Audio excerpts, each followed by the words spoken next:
네, 여러분 안녕하세요. 방구석의 히키남입니다. 제가 낮잠을 자고 일어나서 약간 비몽사몽입니다. 제가 너무 오랜만에 이렇게 영상을 만드는 만큼 그 사이에 많은 일이 있었어요. 일단 제가 드디어 학교 방학을 시작했고요. 방학 기간 동안 영어 공부 좀 하고 싶어요. 제 친구가 외국인과 사귀는데 이렇게 대화 한마디 잘 못하는 게 너무 아쉬워가지고 그래서 영어 공부 시작합니다. 제 연극 공연도 잘 끝났고요. 그리고 드디어 채널이 구독자 1000명이 넘었습니다. 이런 재미없는 채널에 구독자가 1000명이나 있다니. 네, 여러분 감사합니다. 그리고 이제 다시 또 오디오북을 읽어드리려고 합니다. 늘 그랬듯이 셜록 홈즈 시리즈고요. 제목은 위스테리아 저택. 듣고 마음에 드셨다면 구독과 좋아요 버튼, 하고 싶으신 얘기는 댓글로 부탁드릴게요. 그럼 시작하겠습니다. 위스테리아 저택 1장 존 스콧 에클시의 이상한 체험. 노트를 넘겨보고 확인한 일인데 그것은 1892년이 저물어갈 무렵 찬바람이 불던 날의 일이었다. 점심을 먹다 전보를 받은 홈즈는 바로 답신을 보냈다. 전보의 내용에 대해서는 한마디도 하지 않았지만 그가 전보에 신경 쓰고 있다는 사실은 쉽게 알 수 있었다. 식사를 마친 뒤 파이프를 들고 난로 앞에 서서 깊은 생각에 잠겨 있다가 때때로 전문을 다시 살펴보곤 했다. 그러다 갑자기 장난기 어린 눈빛으로 날 바라보았다. 왓슨, 자네 틀림없이 문학자이기도 하지. 대체 이상이란 단어는 무슨 뜻이 있나? 이상이란 말은 정상이 아니라거나 보통과는 다르다는 뜻이 아닌가? 내 대답을 들은 홈즈가 고개를 옆으로 흔들었다. 아니야, 그 이상의 의미가 있는 것 같은데. 어딘지 비극적이고 무시무시한 느낌이 드는 단어야. 자네, 지금까지 참을성 있는 독자들을 상대로 수많은 이야기를 발표해오지 않았나? 그 중에서 몇 가지를 생각해보면 알 수 있겠지만 아주 이상한 일은 범죄와 연결되는 경우가 많단 말이야. 빨간 머리 사내의 사건을 생각해보게. 처음엔 그냥 이상한 일이라고 생각했던 것이 결국엔 엄청난 강도 사건으로 발전하지 않았나. 그리고 5개의 오렌지 씨앗을 둘러싼 아주 이상한 일은 바로 살인으로 연결되었지. 이상이란 단어를 만나면 난 깜짝 놀라네. 그 전보에 이상이란 단어가 나오나? 홈즈가 소리내어 전문을 읽었다. 믿기 어려운 이상한 경험을 했다. 조사 부탁함. 체링 크로스 우체국. 존 스콧 에클스. 남자일까 여자일까? 남자일 거야. 여자라면 내가 답장을 보내는 비용까지 저쪽에서 지불하진 않았을 테니까 바로 여기로 달려왔을 거야. 그 사람과 만날 생각인가? 왓슨, 캐러더스 대령을 형무소로 보낸 이유, 내가 얼마나 무료한 시간을 보내고 있는지 자네도 잘 알고 있지 않나. 머리가 헛바퀴 돌고 있는 엔진처럼 당장이라도 부서질 것만 같아. 머리는 일을 하라고 있는 건데 일이 전혀 들어오지 않으니 일상은 쳇바퀴 돌듯 반복되고 신문도 재미없어. 범죄의 세계에서 대담한 음모나 가슴 설레는 모험은 완전히 자취를 감추고 말았어. 그런데도 새로운 사건에 손을 댈 거냐고 묻는 건가? 아주 하찮은 일인지도 모르겠지만 어쨌든 의뢰인이 벌써 온 것 같아. 조심스럽게 계단을 오르는 발소리가 들리더니 곧 손님이 방으로 안내되어 들어왔다. 다부진 체구에 키가 크고 희끗희끗한 수염을 기르고 있었으며 빈틈이 보이지 않을 정도로 품이 있는 사람이었다. 잠옷, 진지한 표정, 거드름 피우는 태도, 지금까지의 삶이 뚜렷하게 밖으로 드러나 있었다. 구두에 달린 각반에서 금태 안경까지 그야말로 보수파 국교도의 전형적인 모습으로 예의와 형식을 중히 여기는 선량한 시민이란 인상을 주었다. 하지만 아주 놀라운 일을 겪은 듯 차분함을 완전히 잃어버린 모습이었다. 머리카락이 헝클어져 있었고 뺨이 분노로 붉게 물들어 있어 한눈에도 허둥대고 있음을 알 수 있었다.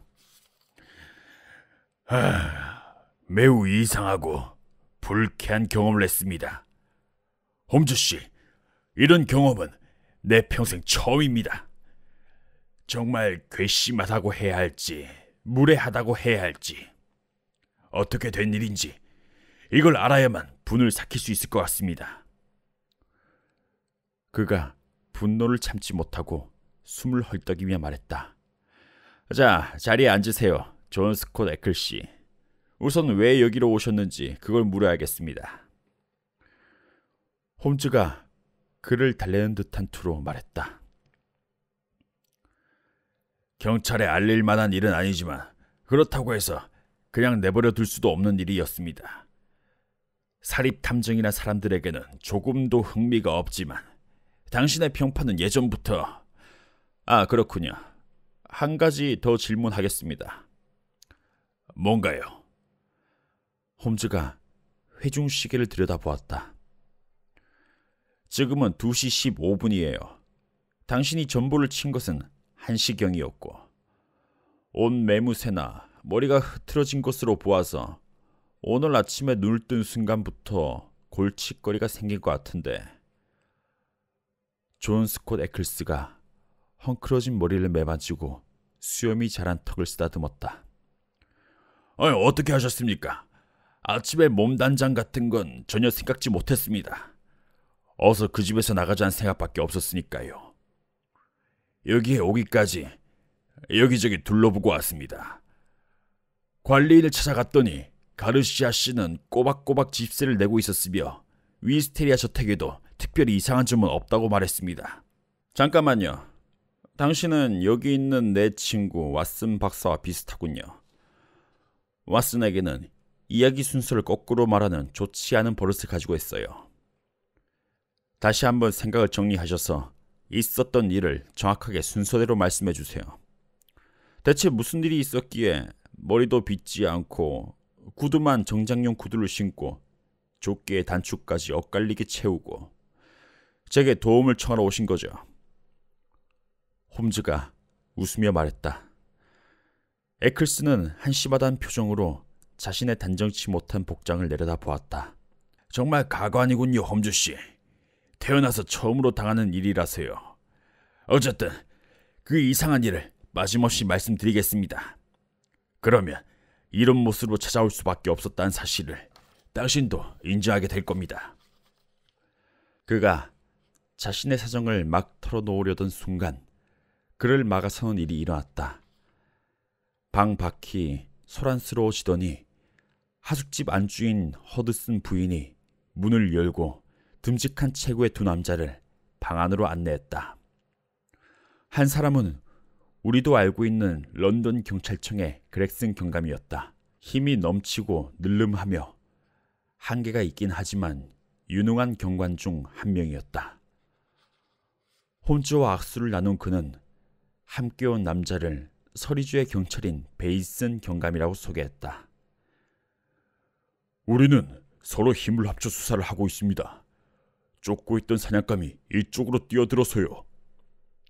그렉슨 경감이 불독과 같은 눈으로 우리의 의뢰인을 쳐다보았다. 당신은 존 스콧 에클스, 주소는 리에 포팸 저택이죠. 예, 맞습니다. 아침부터 계속해서 당신 뒤를 쫓았습니다. 전보를 단서로 이곳을 알아냈군요. 맞습니다, 홈즈씨. 체링크로스 우체국에서 사실을 확인하고 바로 이곳으로 달려왔습니다. 왜 제 뒤를 쫓은 겁니까? 무슨 일로? 애쇼 부근에 있는 위스테리아 저택의 주인 알로이셔스 가르시아 씨가 어젯밤 사망했는데 그 사건에 대해서 당신에게 묻고 싶은 게 있어서입니다. 존 스콧 에클스 씨. 눈을 동그랗게 뜬 에클스가 자세를 바로잡았다. 심하게 놀랐는지 얼굴에서 핏기가 싹 가셨다. 죽었다고? 그가 죽었단 말입니까? 그렇습니다. 사고를 당했습니까? 살해당했습니다. 그건 틀림없는 살인입니다. 어째서 그런 일이? 설마 저를 의심하고 계신 건 아니겠지요? 피해자의 주머니에 당신이 보낸 편지가 들어있었습니다. 그 편지로 당신이 어젯밤 그곳에서 묵을 예정이었다는 사실을 알게 되었습니다. 네, 틀림없이 묵었습니다. 그래요. 역시 그러셨군요. 그렉슨 경감이 경찰 수첩을 꺼내 들었다. 잠깐 기다리세요, 그렉슨 경감. 당신도 사실 그대로를 듣고 싶겠죠. 홈즈가 말했다. 존 스콧 에클스 씨, 직무상 말해두겠는데 지금부터 하시는 말씀은 당신에게 불리하게 작용할 수 있습니다. 에클스 씨가 막 그 얘기를 하려던 참에 당신들이 들이닥친 겁니다. 왓슨, 에클스 씨에게 브랜디 소다를 드리는 게 좋겠는데. 자, 에클스 씨, 듣는 사람이 많아지긴 했지만 신경 쓰지 말고 조금 전에 하려던 말씀을 계속 해보세요. 브랜디를 한 모금 마신 에클스의 얼굴에 다시 생기가 돌기 시작했다. 경감에 들고 있는 수첩 쪽으로 불안한 시선을 한번 던지더니 그는 곧 이상한 체험에 대한 얘기를 들려줬다.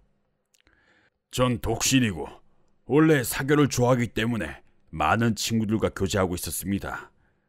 그 중에 멜비란 은퇴한 양조업자가 있는데 그의 일가는 켄싱턴에 있는 엘브마르 저택에 살고 있습니다. 몇 주 전 그 집에 초대를 받았을 때 가르시아라는 젊은 남자를 알게 되었습니다.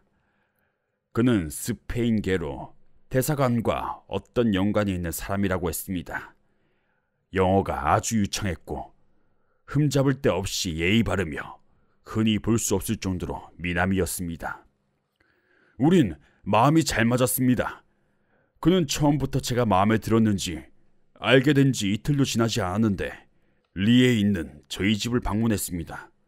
그러던 중에 애셔와 옥스숏 중간에 있는 위스테리아 저택에서 며칠 묵다 가라는 초대를 받게 되었습니다. 그래서 전 약속한 대로 어젯밤 애시아에 갔습니다. 그 집에 대해서는 전에 가르시아에게서 얘기를 들은 적이 있었습니다. 그의 말대로 충직한 스페인 하인이 그를 위해서 일하고 있었습니다. 그도 영어가 매우 유창했는데 그가 모든 집안일을 도맡아 한다는 것이었습니다.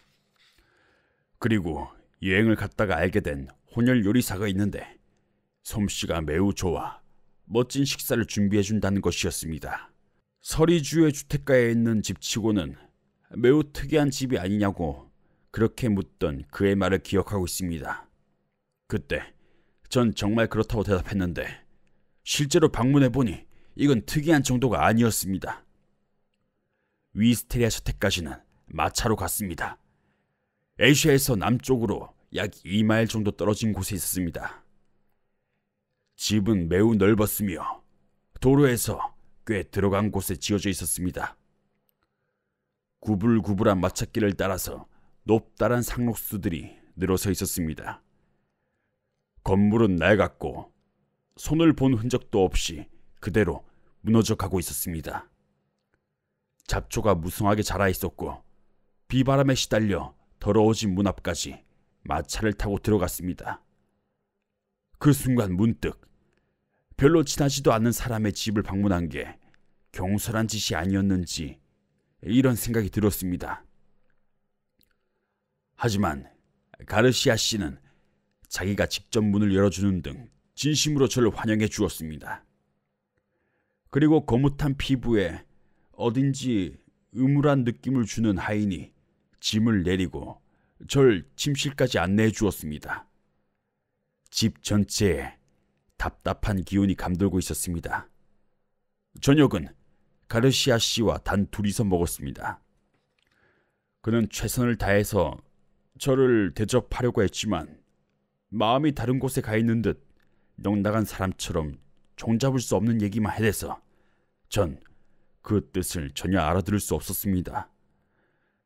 손가락으로 쉴 새 없이 테이블을 두드리기도 하고 손톱을 물어뜯기도 하는 등 보기에도 불안해 보이는 행동들을 해댔습니다. 기분 좋은 대접은 아니었죠. 음식도 그다지 맛있지 않았습니다. 게다가 무뚝뚝한 하인이 우리 옆을 지키고 있었기 때문에 더욱 기분이 좋지 않았습니다. 그날 밤 안에 리로 돌아갈 구실을 찾아야겠다고 몇 번이고 생각했습니다. 그리고 보니 두 분 경찰께서 수사하고 있는 사건과 관계가 있을지도 모르는 일이 있었습니다. 그때는 대수롭지 않게 생각했는데 식사를 마칠 때쯤에 하인이 편지를 가지고 들어왔습니다.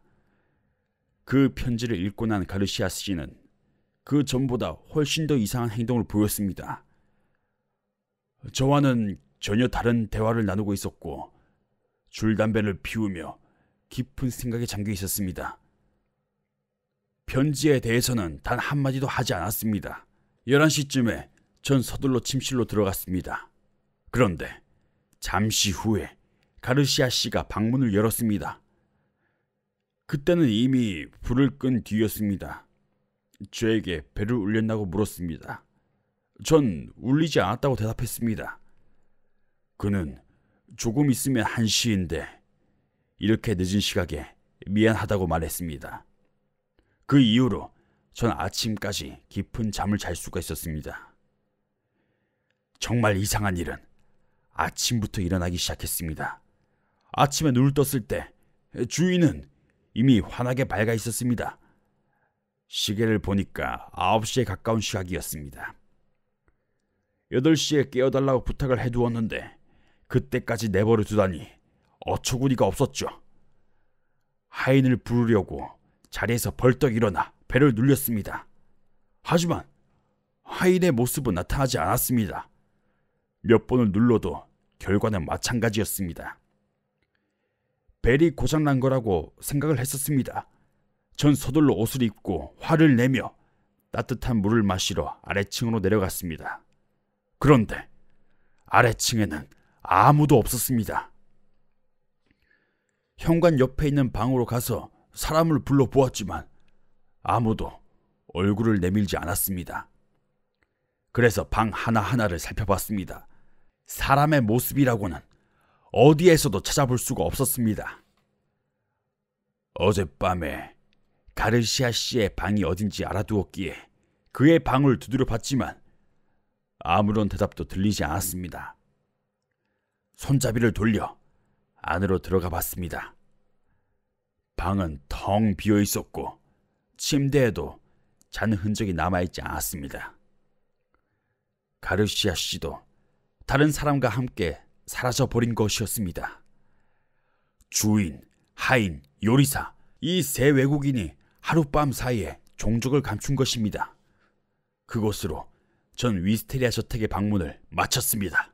홈즈는 이상한 이야기를 모은 사건 수첩에 이번 사건이 추가된 것이 많이 기쁜 듯 두 손을 비비며 미소를 지었다. 내가 알고 있는 한 비슷한 일을 찾아보기 힘들 정도로 아주 이상한 체험을 하셨군요. 그래서 어떻게 하셨습니까? 화가 머리끝까지 치밀어 올랐습니다.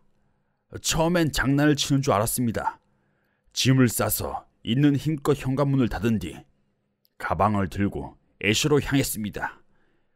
애셔의 커다란 부동산 업자인 앨런 브라더스 상해로 갔는데 그곳에서 위스테리아 저택이 빌린 것이란 사실을 알게 되었습니다.